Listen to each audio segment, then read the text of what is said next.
मित्रांनो, सर्वप्रथम सर्व मराठी बांधवांना आरक्षण मिळाल्याबद्दल खूप खूप अभिनंदन. या खेडोपाड्यातील महाराष्ट्रातल्या छोट्या छोट्या गावामधून जी रसद आपल्या मराठी बांधवांसाठी मुंबईला जी पोचवली गेली, त्यासाठी मी त्या बंधू भगिनींचं मनापासून असं आभार व्यक्त करतो. तरंगे साहेबांची जी प्रामाणिक आणि एवढा चिवट आणि एकनिष्ठ असं व्यक्तिमत्व हे जे मराठी समाजाला मिळालेलं आहे, आज त्यांचं कौतुक आणि त्यांचे आभार कसे मानावेत त्याच्यासाठी माझ्याकडे शब्द नाही आहेत.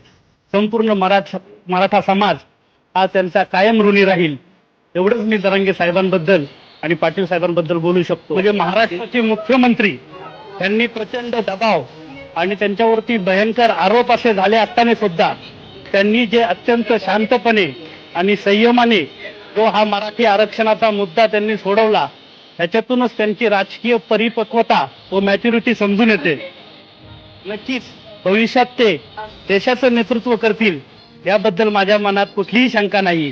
जरी मी त्यांच्या पक्षाचा कार्यकर्ता नसलो तरीही मी त्यांना विनंती करतो की जर कधी पुण्याला आले तर नक्की देशमुख वाड्याला भेट द्या.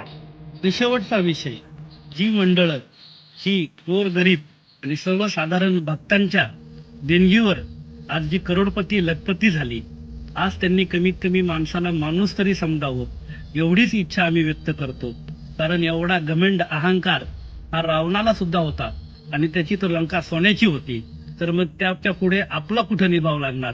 त्यामुळं कमीत कमी गणपती बाप्पाला मी एवढी विनंती करतो की जे कोणत्या मंडळाचे श्रेष्ठी असतील की त्यांना सद्बुद्धी देऊ की यापुढे असा भेदभाव आम्ही कधीही करणार नाही. धन्यवाद मंडळी.